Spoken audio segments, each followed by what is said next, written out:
Yes sir. Okay, join हो गया। हाँ। ठीक है, स्क्रीन शेयर है कि नहीं? अभी नहीं है। अच्छा ठीक है, आवाज़ आ रही है ना? Yes sir. अच्छा ठीक है, एक सेकंड, अभी वो नहीं आया, आयुष नहीं आया क्या? नहीं अभी नहीं। आ रहा है, एक सेकंड जरा वेट करते हैं, आ रहा होगा। सर हाँ ये बेसिक प्रिंसिपल पे जो वर्क होता है पीएन जंक्शन डायोड का, जो दो इम्पोर्टेंट प्रोसेस हाँ होते हाँ, हैं वो कौन से होते हैं? मैंने उस दिन बताया तो था, एक तो डिफ्यूजन प्रोसेस होता है ना। डिफ्यूजन हाँ, प्रोसेस। डिफ्यूजन प्रोसेस है, दूसरा ड्रिफ्ट। ड्रिफ्ट डिफ्यूजन करंट, उसमें दो तरीके के करंट बनते हैं ना, ड्रिफ्ट करंट और डिफ्यूजन करंट। ठीक है। डिस्कस कर लेंगे उसको, अभी जो टॉपिक हम लिए हैं उसको डिस्कस करते हैं। Yes sir. सर एक और चीज, वो एसी जनरेटर का बेसिक प्रिंसिपल इलेक्ट्रोमैग्नेटिक हाँ हाँ, इंडक्शन है। देखो जो भी हमारे पास जनरेटर है, चाहे वो एसी जनरेटर हो चाहे वो डीसी जनरेटर हो, ये प्रिंसिपल कौन से प्रिंसिपल पे वर्क करता है?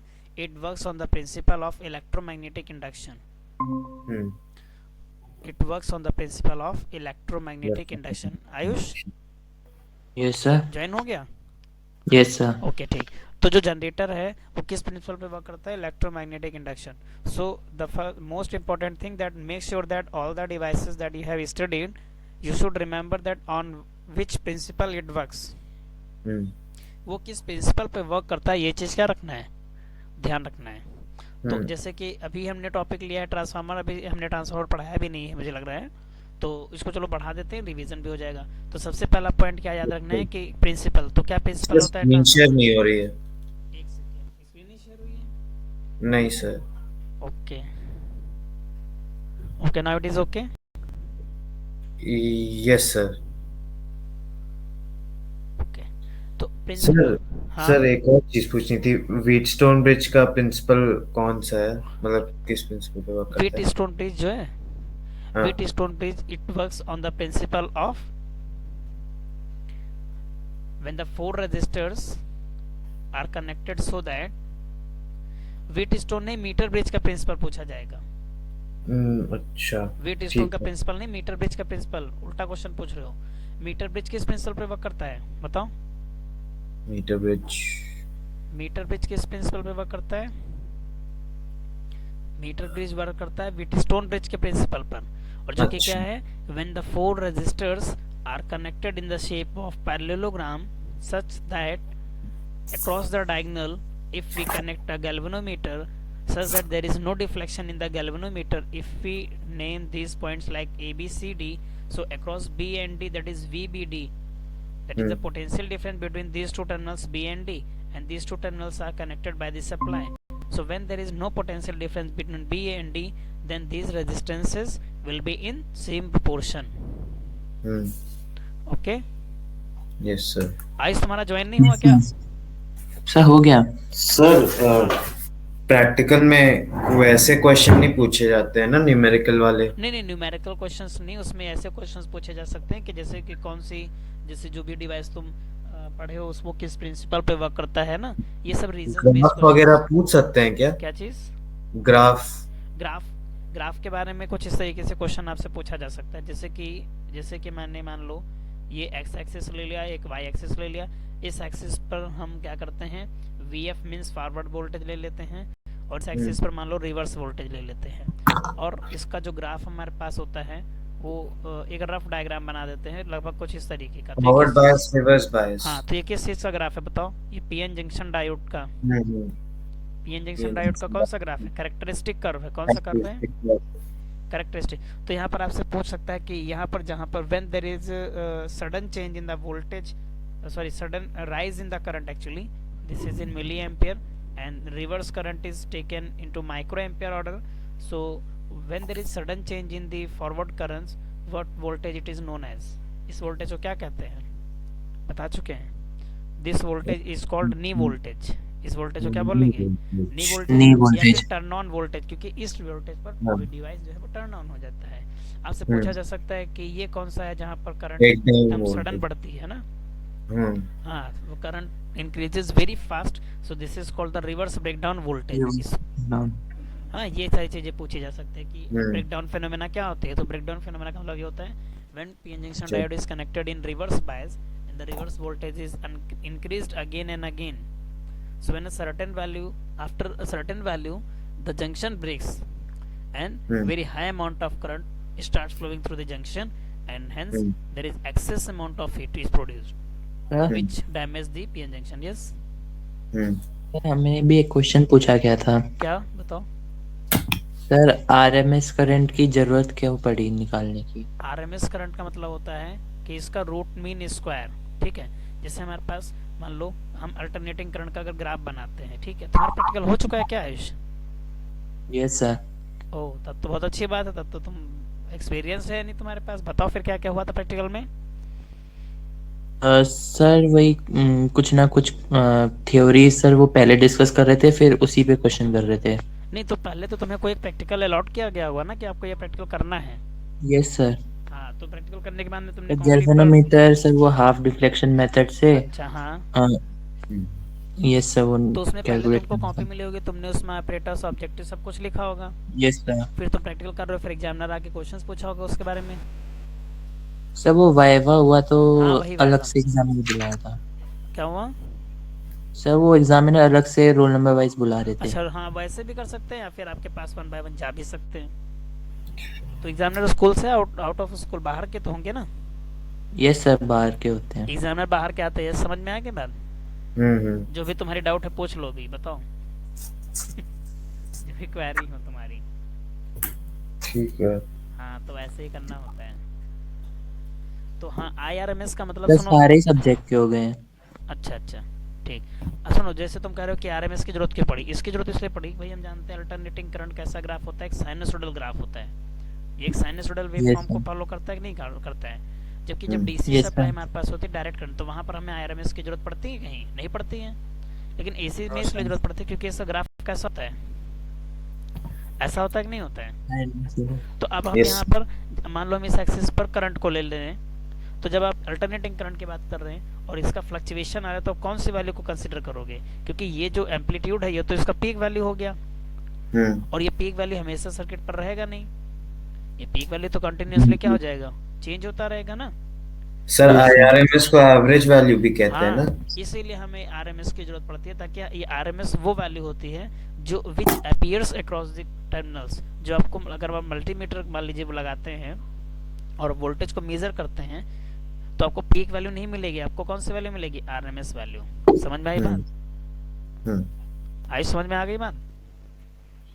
एवरेज वैल्यू, जो वैल्यू यानी फिजिकली आपको दिखाई पड़ेगी सर्किट के अक्रॉस। जब आप मल्टीमीटर कनेक्ट करेंगे तो मल्टीमीटर के अक्रॉस, जैसे सपोज मल्टीमीटर आपने कनेक्ट किया और आपको 220 वोल्ट दिखा रहा है अल्टरनेटिंग सप्लाई पर, तो इसका मतलब इसकी एवरेज वैल्यू है यानी RMS वैल्यू है, जबकि पीक वैल्यू इसके 300 के अराउंड कुछ होगी। हाँ सर अगर हमने AC सप्लाई को गैल्वेनोमीटर से कनेक्ट किया तो वो डिफ्लेक्ट होता रहेगा क्या? क्योंकि गैल्वेनोमीटर किस प्रिंसिपल पे वर्क करता है, पहले ये बताओ। गैल्वेनोमीटर इस प्रिंसिपल पे वर्क करता है क्योंकि उसमें लगी होती है क्या चीज, कॉइल, हाँ है ना? उसमें कॉइल लगी होती है कि नहीं लगी होती है? हाँ और अल्टरनेटिंग करंट की सप्लाई कंटिन्यूअसली क्या होती है, बदलती रहती है। हाँ तो जब उसकी सप्लाई कंटिन्यूअसली बदलती रहती है, यानी कि आपका जो नीडल है उसमें कोई मोशन ही नहीं आएगा, वो टर्न ऑन आगे पीछे होती रहेगी। समझ में आई बात? दो तरीके के गैल्वेनोमीटर होता है, एक पाइवोटेड कॉइल गैल्वेनोमीटर होता है, एक सस्पेंडेड कॉइल। मतलब एक इस प्रिंसिपल पे वर्क करता है कि उसका कॉइल थर्मली एक्सपैंड कर जाता है। अच्छा। हाँ, तो ये सारी बातें हैं, ऐसे क्वेश्चंस बारे में पूछा जा सकता है। चलो ट्रांसफार्मर को कंटिन्यू करते हैं, नहीं तो फिर रह जाएगा, ठीक है? तो सबसे पहले चीज बताओ ट्रांसफार्मर के बारे में कि ट्रांसफार्मर किस प्रिंसिपल पर वर्क करता है। सबसे पहले चीज ट्रांसफार्मर के तो लिखेंगे इट वर्क्स ऑन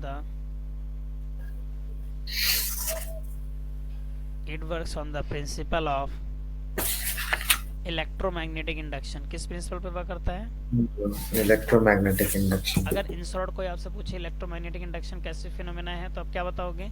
सिंपल सी बात यह है कि when there is relative motion between the coil and magnet, then there will be EMF induced. And why EMF is induced? Because there is change in the magnetic flux. Okay? Sir Okay, हाँ। Sir ये तो उसका होगा ना, generator का?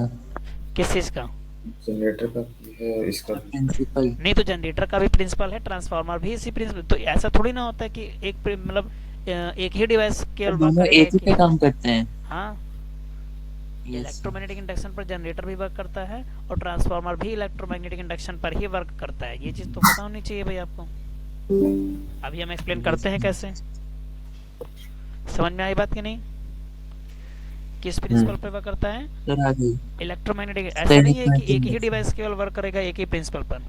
अब ये कैसे वर्क करता है, चलो देखो देखो डायग्राम तो वैसे आपके पास बुक में बना है बहुत फेयर, लेकिन उतना फेयर डायग्राम हम यहाँ पर नहीं बना सकते। एक रफ डायग्राम आपको बता सकते हैं। जैसे मान लेते हैं ये कोर होती है, आयरन के कोर, ऐसे ऐसे कैसे बना लें, एक रफली डायग्राम बना रहे हैं, कुछ समझिए। मतलब इस तरीके से एक आयरन के क्या है, कोर है, ये आयरन के कोर है, मतलब प्लेट्स बनी हुई हैं इसमें। और इसके बाद में क्या करते हैं, इसमें एक तरफ ऐसे लार्ज नंबर ऑफ वायर्स की टर्न्स होती हैं, और इसकी दूसरी तरफ भी क्या होती है, ऐसे वायर की टर्न्स होती हैं। तो इधर क्या होता है, इनपुट होता है, क्या होता है इनपुट, इधर क्या होता है, आउटपुट। आउटपुट। अगर आप इसको क्लियरली देख पा रहे हैं कि जो इनपुट वाली कॉइल है और जो आउटपुट वाली कॉइल है, इनके बीच में कोई भी मेटेलिक कनेक्शन नहीं है कोई कनेक्शन? नहीं है। नहीं है। बल्कि अगर आप इसको और भी डिटेल में लिखो कि ये किस प्रिंसिपल पे वर्क करता है, तो इलेक्ट्रोमैग्नेटिक इंडक्शन के बाद इसको लिख सकते हो म्यूचुअल इंडक्शन पे एक्चुअली वर्क करता है। किस प्रिंसिपल पे? Mutual induction. क्योंकि इंडक्शन में हमने बताया था दो तरीके का होता है, म्यूचुअल इंडक्शन और सेल्फ इंडक्शन। तो ये एक्चुअली म्यूचुअल इंडक्शन पे वर्क करता है। किस पे वर्क करता है? Mutual induction. अब सुनो, ये इनपुट कॉइल है या आउटपुट कॉइल, इसका नाम कहते हैं, इसको कहते हैं प्राइमरी कॉइल। क्या बोलेंगे इसको? Primary coil. हाँ, तो this is called primary coil and this coil is called secondary coil.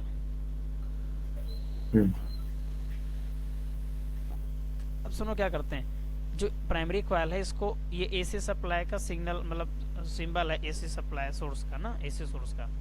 तो जो प्राइमरी कॉइल है इसको एसी सप्लाई से जोड़ दिया। किससे जोड़ दिया? एसी। अब सुनो इससे होगा क्या, अब बताओ। ईएमएफ का भी इंड्यूस होता है, क्या प्रिंसिपल है? ईएमएफ का भी इंड्यूस होता है। फैराडे का फर्स्ट लॉ इलेक्ट्रोमैग्नेटिक इंडक्शन का क्या कहता है, बताओ जल्दी से, रिकैप करो। Faraday's first law of electromagnetic induction, बताओ कोई एक लोग इन शॉर्ट। और हमने जब कॉइल के बीच में हाँ? जब दो कॉइल के बीच में हाँ। रिएक्शन होता है तब फ्लक्स में या चेंज हो, कॉइल के अंदर, जब कोई एक कॉइल हो या कोई क्लोज सर्किट हो और उससे एसोसिएटेड फ्लक्स में चेंज हो, तो जब फ्लक्स में चेंज होता है तो टर्मिनल्स के अक्रॉस ईएमएफ इंड्यूस होता है। यही पढ़े थे ना आयुष? Yes sir. हाँ, तो यहाँ पर देखो ये चीज कैसे। अच्छा एक बात बताओ, फ्लक्स में चेंज होने का रीजन क्या हो सकता है, बता चुके थे। फ्लक्स का फॉर्मूला क्या होता है, मैग्नेटिक फ्लक्स का मतलब क्या होता है, डॉट प्रोडक्ट होता है ना, बी डॉट ए। फील्ड या तो बदले या तो एरिया हाँ, वेक्टर। तो मतलब अगर इसको हम सॉल्व करेंगे तो ये क्या बनेगा, बी ए कॉस थीटा बनेगा नहीं? ये cos अब थीटा। फ्लक्स चेंज होने के क्या क्या रीजन हो सकते हैं, या तो फील्ड चेंज हो, या तो फिर एरिया चेंज हो, या Yes, तो और या फिर क्या हो, थीटा चेंज हो। और ट्रांसफार्मर में, अच्छा अब सुनो, अब यहीं पर तुमको समझ में आएगी, जो जनरेटर होता है ना, जनरेटर, यस सर। जनरेटर में क्या चीज चेंज होती है बताओ? थीटा चेंज होता है। क्या चेंज होता है? थीटा। क्योंकि एक मैग्नेट लगा होता है और वो फिक्स एक कांस्टेंट मैग्नेटिक फील्ड, मतलब स्ट्रेंथ की फील्ड को प्रोड्यूस करता है। लेकिन उसके बीच में जो आर्मेचर कॉइल रखी गई है, उसका जो एरिया वेक्टर है वो फील्ड के, इसको रोटेट किया जाता है एक्चुअल में। क्या करते हैं इसको? रोटेट। तो जब इसको रोटेट करेंगे तो इसको रोटेट करने पर क्या होगा कि इसका जो एरिया वेक्टर होगा फील्ड के साथ थीटा बदलता रहेगा कि नहीं कंटिन्यूअसली, और थीटा के बदलने से फ्लक्स चेंज हो जाएगा, और फ्लक्स के चेंज होने से ईएमएफ इंड्यूस हो जाएगा। क्लियर है? समझ में आया? आवाज आ रही है नहीं आ रही है? Yes sir. ओके, अब सुनो, लेकिन ट्रांसफार्मर में ऐसा कोई मूविंग पार्ट नहीं है। ट्रांसफार्मर में कोई भी मूविंग पार्ट नहीं है, तो इसमें फ्लक्स में चेंज आएगा कैसे? इसमें फ्लक्स में चेंज सुनो कैसे आता है, इसमें फ्लक्स में चेंज आता है फील्ड के चेंज होने की वजह से। समझे ना बात को? किसके चेंज होने की वजह से? Magnetic field. और फील्ड कैसे चेंज होता है कंटिन्यूअसली, ये देखो, फील्ड ऐसे चेंज होता है जैसे कि देखो सुनो, हम जानते हैं कि यहाँ पर एसी सप्लाई इनपुट की है। कौन सी supply? AC supply. AC supply. अब एसी सप्लाई का जो ग्राफ होता है वो कैसा होता है बताओ? ऐसा होता है कि नहीं होता है? साइन फ्रीक्वेंसी होती है नहीं, यानी कि ये इसका मैक्सिमम वोल्टेज हो गया। तो अब अल्टरनेटिंग करंट कैसे होती है, इसकी वैल्यू फिक्स होती है, मतलब एक बार पॉजिटिव बढ़ेगा, यानी पॉजिटिव हाफ साइकिल इसे कहते हैं, फिर हाफ टाइम पीरियड के बाद में ये अपनी डायरेक्शन को चेंज कर देता है। डायरेक्शन हाँ को क्या करता है, कंटिन्यूसली चेंज कर रहा है। मतलब यहाँ पर पॉजिटिव फिर नेगेटिव फिर पॉजिटिव फिर नेगेटिव, यानी कंटिन्यूसली क्या हो रहा है। जैसे सपोज मान लो कि कोई हमारे पास अल्टरनेटिंग करंट है जिसका मैक्सिमम वोल्टेज 220 वोल्ट है। कितना है? 220 जरा वोल्ट, समझना बात को, ये इससे वर्किंग समझना। फ्रीक्वेंसी कितनी होती है? 50 हर्ट्ज। कितनी होती है? 50 हर्ट्ज। 50 हर्ट्ज। यानी अगर हम किसी इंस्टेंट 1 सेकंड में इसकी फ्रीक्वेंसी 50 हर्ट्ज है, मतलब फ्रीक्वेंसी 50 हर्ट्ज का मतलब 1 सेकंड में 50 साइकिल। कितने साइकिल? 1 सेकंड में 50 साइकिल। इसका मतलब समझो, मतलब किसी इंस्टेंट मान लो वोल्टेज की वैल्यू रही 220। कितनी रही? 220। अब 220 के बाद क्या होगी? जीरो। यहाँ पर जीरो हुई। जीरो होने के बाद फिर से -220।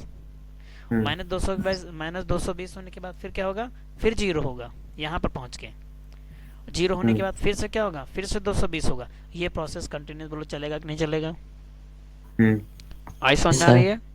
तो जब ये प्रोसेस कंटिन्यूसली चलेगा, अब सुनो, जब प्राइमरी कॉइल में आपने एसी सप्लाई इनपुट की तो यहाँ पर एक इंस्टेंट करंट जब फ्लो होगी तो एक तरीके से सोलेनॉइड की तरह बिहेव करेगी कि नहीं करेगी? यस और सिर्फ सर। सोलेनॉइड की तरह बिहेव करेगी। जैसे सपोज मान लो कि इसका ए टर्मिनल यहाँ पर लेते हैं, बी टर्मिनल यहाँ। जब ए टर्मिनल इसका पॉजिटिव था तो ये फील्ड प्रोड्यूस करेगा कि नहीं? बहुत ही शॉर्ट इंस्टेंट के लिए फील्ड प्रोड्यूस करेगा। और इससे जो फील्ड प्रोड्यूस होगी, इसकी फील्ड लाइंस इस सेकेंडरी कॉइल से होकर के जाएंगे कि नहीं जाएंगे? हाँ इसका मतलब हुआ कि इस पहले मतलब स्टार्टिंग में इनिशियली यहाँ पर कोई फील्ड लाइन नहीं थी, यानी सेकेंडरी कॉइल पर फ्लक्स जीरो था। हाँ लेकिन जैसे ही यहाँ पर प्लस सप्लाई हुई, यानी कि इस एंड पर जैसे ही आपने सप्लाई कनेक्ट की तो यहाँ पर फ्लक्स क्या हो गया? बढ़ गया। बढ़ गया। अगले ही इंस्टेंट वोल्टेज जीरो हो जाएगा। जैसे हाँ। वोल्टेज जीरो होगा तो सारी फील्ड लाइंस गायब हो जाएंगी क्योंकि वोल्टेज जीरो हो गया। ये हम एक टाइम पीरियड की बात कर रहे हैं, एक साइकिल की। तो सारी फील्ड लाइन हट गई तो यानी कि फ्लक्स में फिर से चेंज हुआ। इसके बाद में जीरो होने के बाद फिर -220 हुआ। अब फील्ड लाइन की डायरेक्शन बदल जाएगी। समझ में आई बात? करंट की डायरेक्शन बदलने से फील्ड लाइन की डायरेक्शन बदल जाएगी। और करंट की जब फील्ड लाइन की डायरेक्शन बदलेगी यानी मैग्नेटिक फील्ड बदलेगा, यानी फिर से फ्लक्स में चेंज आएगा। और ये चीज एक सेकंड में कितनी बार होगी? 50 बार, क्योंकि फ्रीक्वेंसी कितनी होती है? 50 हर्ट्ज होता है, नहीं होता है? अब सुनो तुम, अब समझ लो कि कितना फास्ट इसमें फील्ड में चेंज आ रहा है कि नहीं आ रहा है? Yes sir. इसमें फील्ड में चेंज होने की वजह से ये जो सेकेंडरी कॉइल्स हैं इनके अक्रॉस ईएमएफ इंड्यूस हो जाएगा। क्या हो जाएगा? ईएमएफ इंड्यूस है। और अब बताओ ये म्यूचुअल इंडक्शन पे काम कर रहा है कि नहीं कर रहा है? क्योंकि एक प्राइमरी कॉइल है और दूसरे सेकेंडरी कॉइल है, और दोनों ही कॉइल्स को जब साइड बाय साइड रखा जाता है और एक कॉइल्स में फ्लक्स में चेंज करते हैं और एज अ रिजल्ट दूसरे कॉइल में ईएमएफ इंड्यूस हो जाता है, तो इसी फिनोमेना को म्यूचुअल इंडक्शन कहा जाता है। तो समझ में आई बात कि ट्रांसफार्मर किस प्रिंसिपल पे वर्क करता है? Yes sir. हाँ, अब तो इसका थोड़ा मैथमेटिकल पार्ट फटाफट देख लेते हैं। तो ये तो मैंने ग्राफ डायग्राम बना लिया। अब चीज़ों को आसान बनाने के लिए थोड़ा इजीली वे में इसको एक्सप्रेस बता देते हैं। जैसे मान लो ये मैंने बना लिया एक कॉइल और इसके बीच में हो गई आयरन की कोर। ठीक, ये कौन सी कोर हो गई? आयरन की कोर। समझ में आई बात? और यहाँ पर क्या, हाँ, और यहाँ पर क्या किया? यहाँ पर बना लिया दूसरी कॉइल। एक ये तरीका हो गया। दूसरा एक तरीका ये हो गया, ये देखो कॉइल दिख रही है, ये कॉइल की कोर हो गई। और यहाँ पर क्या किया? दूसरी कॉइल। इन दोनों में क्या अंतर दिख रहा है पहले ये बताओ? इन दोनों में क्या अंतर दिख रहा है? इस वाले केस में, पहले वाले में ये प्राइमरी है, इसे क्या बोलते हैं? Primary coil. नीचे वाले को क्या बोलेंगे? Secondary coil. इसको प्राइमरी और इसको सेकेंडरी। सुनाई दे रहा है कि नहीं याद आ रहा है? सर दे रहे हैं। हाँ, अब दोनों में अंतर बताओ क्या है? दोनों डायग्राम में क्या अंतर, क्यों बनाया है दो जगह इसको? बताओ। Yes sir. इन दोनों में क्या अंतर है? डिफरेंस क्या है दोनों डायग्राम में? जल्दी बताओ। सर प्राइमरी जिससे करंट सप्लाई की जाती है। नहीं नहीं भाई सुनो, यस तुम बताओ दोनों में डिफरेंस क्या है दोनों डायग्राम में? नहीं बता पा रहे हो? चलो सुनो सुनो सुनो, ये पहली वाली कॉइल दिख रही है, फर्स्ट वाला केस। यहाँ पर अगर देखो तो प्राइमरी वाइंडिंग जो है, मतलब जो प्राइमरी कॉइल है उसमें नंबर ऑफ टर्न्स ज्यादा है, सेकेंडरी में नंबर ऑफ टर्न्स कम है। Yes sir. दूसरे डायग्राम में देखो क्या है, उल्टा है कि नहीं है? इसमें प्राइमरी वाइंडिंग जो प्राइमरी कॉइल है उसमें नंबर ऑफ टर्न्स कम है और सेकेंडरी में नंबर ऑफ टर्न्स क्या है?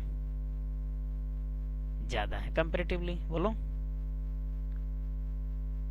है बात नहीं क्लियर है? हेलो, यस सर, हाँ समझ में आई बात की नहीं, हमने क्या डिफरेंस बताया है? यस तो सर, तो जब सेकेंडरी क्वाइल में, मतलब सुनो, यहाँ पर जो नंबर ऑफ टर्न्स है इसको रिप्रेजेंट कर सकते हैं एनपी से। एनपी का मतलब number of turns in primary coil, और एनएस का मतलब सेकेंडरी क्वाइल में। यहाँ पर इसको एनपी और यहाँ पर इसको एनएस। अब जरा सुनो, ये पहले वाले डायग्राम में बताओ क्या चीज ज्यादा है, एनपी ग्रेटर देन एनएस है कि नहीं, बोलो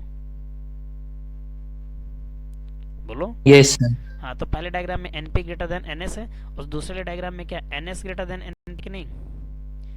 जब सेकेंडरी वाइंडिंग ज्यादा हो, प्राइमरी वाइंडिंग कम हो, तो इसको बोलेंगे स्टेप अप ट्रांसफार्मर। अब समझ में आएगा क्या बोलेंगे इसको?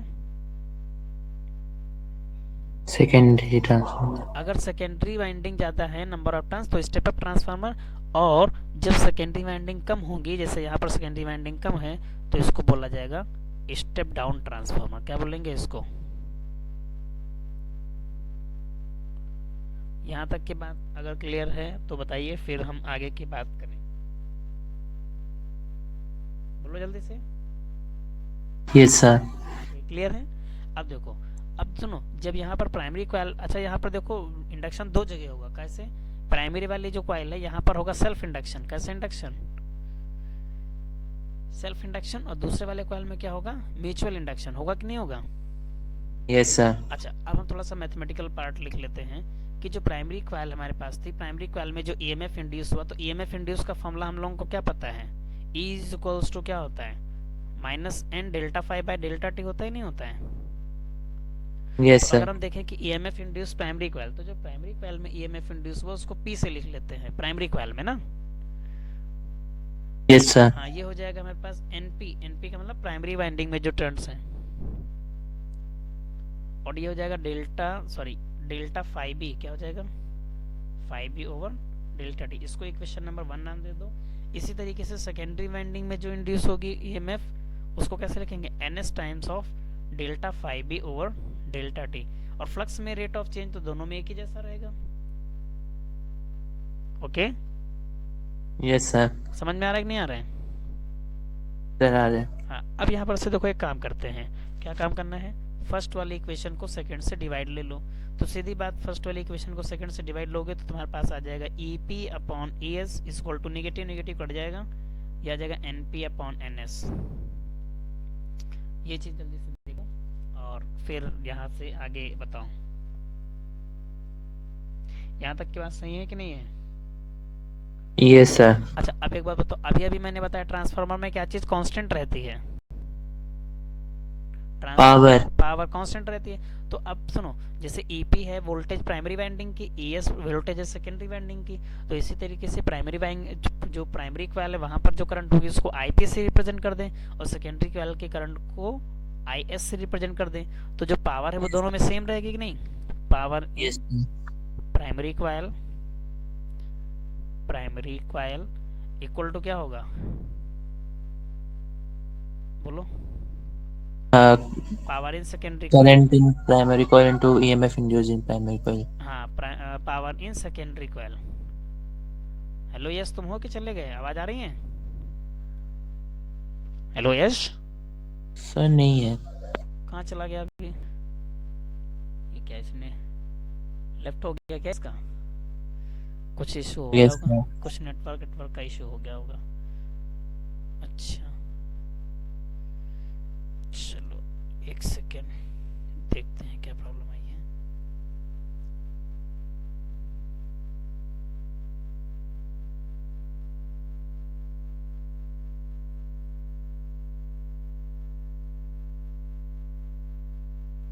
Just wait for a moment.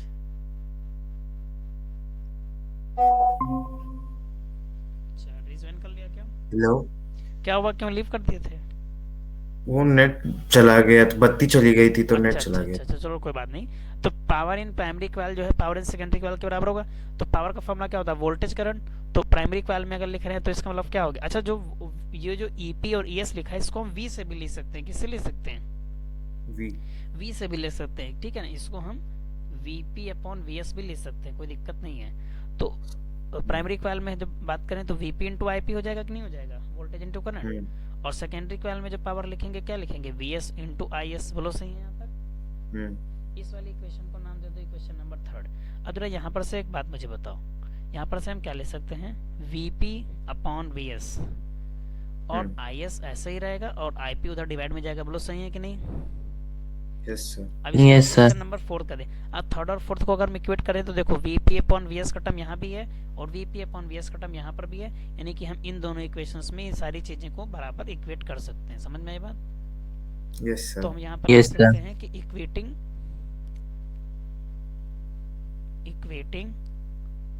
third and fourth. So when you equate these equations third and fourth, so it means Vp upon Vs जो है वहाँ पर बराबर होगा Vp upon Vs किसके बराबर होगा, Is upon Ip। Is means current in the secondary coil, ठीक है।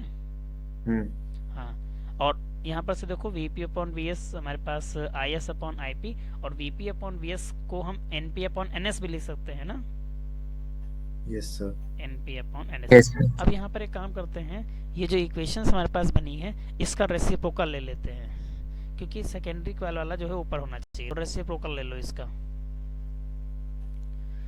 है ना, टेकिंग रेसिप्रोकल। जब रेसिप्रोकल करोगे तो क्या हो जाएगा, Vs अपॉन Vp हो जाएगा, और यस यहाँ पर सर। क्या हो जाएगा Ip अपॉन Is, और यहाँ पर क्या हो जाएगा Np अपॉन Ns।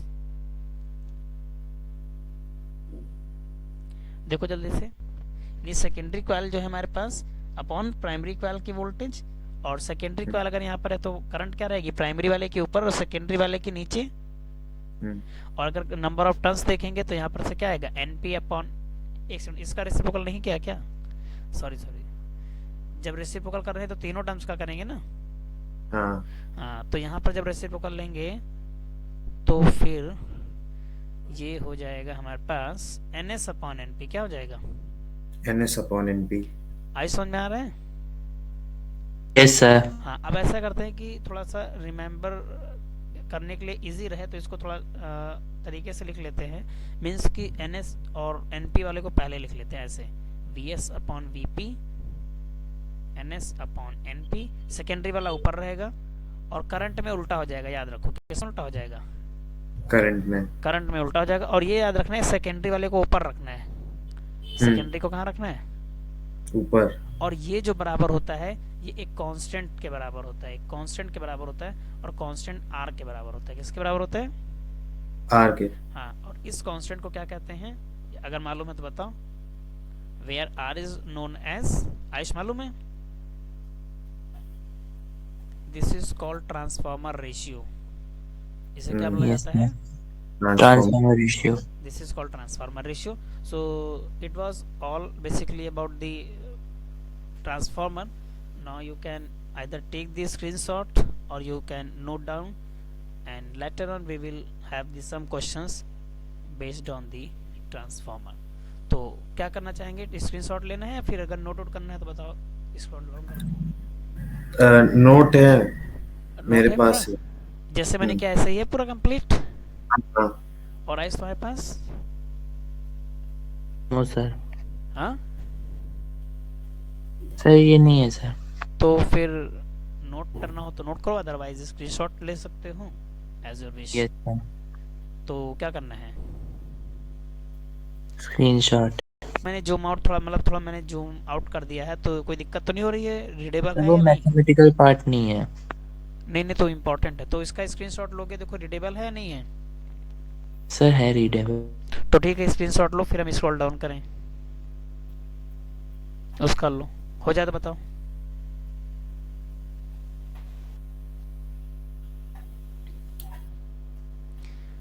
Sir, हो गया. ओके ठीक है, रुको स्क्रॉल डाउन करते हैं। ठीक है, इस इतने पार्ट का भी ले लो।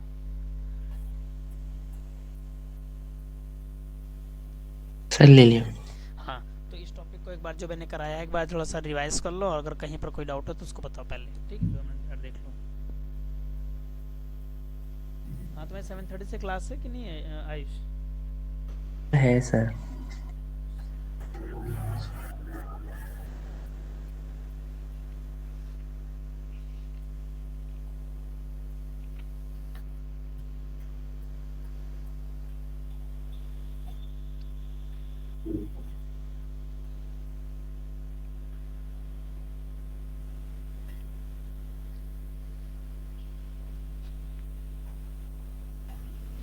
एक और भी चीज थोड़ा सा इसमें बताने वाला है, जरा देखो आवाज आ रही है नहीं आ रही है?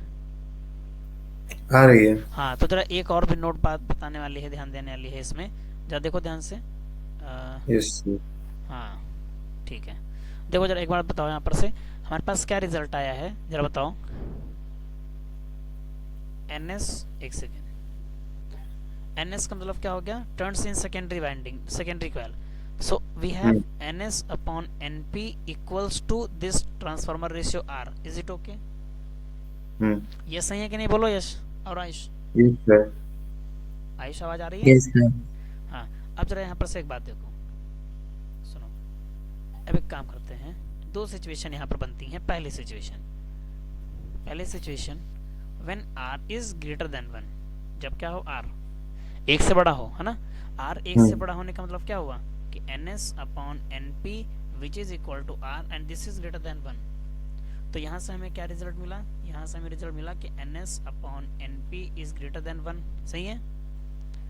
तो यहाँ से क्या मिला? NS is greater then NP, बोलो सही है। Yes sir. तो जब NS NP से बड़ा हो गया, यानी सेकेंडरी वाइंडिंग, सेकेंडरी कॉइल में नंबर ऑफ टर्न्स ज्यादा हो गए, प्राइमरी वाइंडिंग में कम है, तो ये कौन सा ट्रांसफार्मर हुआ? अभी भी बताएं। जब सेकेंडरी कॉइल में टर्न्स ज्यादा हो जाएं तो कौन सा ट्रांसफार्मर? ये स्टेप अप है। ये हो गया स्टेप अप, समझ में आ गया? Yes sir. इसका मतलब क्या समझे? इसका मतलब ये हुआ कि R की वैल्यू एक से बड़ी होगी स्टेप अप ट्रांसफार्मर के लिए। ये पूछा जा Yes, सकता है sir. कि स्टेप अप ट्रांसफार्मर के लिए रेशियो एक से बड़ा होता है या फिर रेशियो एक से छोटा। तो दो सिचुएशन ही बन सकती है ना यहाँ पर। Yes sir. दूसरी सिचुएशन क्या हो सकती है कि तो इसमें वोल्टेज बढ़ जाता है। हाँ बढ़ क्या जाता है, मतलब प्राइमरी कॉइल में अगर वोल्टेज ज्यादा है तो सेकेंडरी में कम होगा, बस। Yes sir. और दूसरा सिचुएशन क्या है कि R इज लेस देन 1। जब R इज लेस देन 1, अब डायरेक्ट लिख लेते हैं, जब R लेस देन होगा तो इसका मतलब NS upon NP less than 1 होगा, और NS upon NP less than होने का मतलब NS लेस देन NP होगा। अब क्या हो गया? सेकेंडरी वाइंडिंग में क्या हो गया? सेकेंडरी कॉइल में टर्न्स कम हो गए, और जब सेकेंडरी कॉइल में टर्न्स कम हो गए तो कौन सा ट्रांसफार्मर हुआ? Step down. समझ में आई बात? Step down. समझ में आ गई इतनी बात? Yes sir. ठीक है, ये वाला पार्ट नोट कर लो। और दोनों लोग, और अगर इसको लिखाया गया कि नहीं आयुष यस स्कूल में? स्कूल में लिखा क्या? है। ये जो मैंने अभी बताया है ये कराया गया स्कूल हाँ, में? स्कूल में करवाया, ये ट्यूशन में किया था। और हमने पढ़ाया है ये? हाँ। अच्छा ठीक। और आयुष तुमको मालूम है नहीं? करवाया है हाँ सर, करवाया था। नहीं, नोट कर लो फिर, दो दो लाइन है, नोट करो जल्दी से। Yes sir. हाँ 2 लाइन नोट कर लो बस।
नोट हो जाए तो बताना।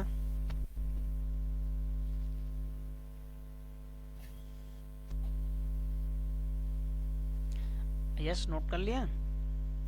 Yes sir. ठीक, तो इतना ही रखते हैं। और एक बात और बता देते हैं कि देखो मैंने जो क्वेश्चंस ड्यूल नेचर के करवाए हैं आज, जरा देख लो आयुष तुम भी।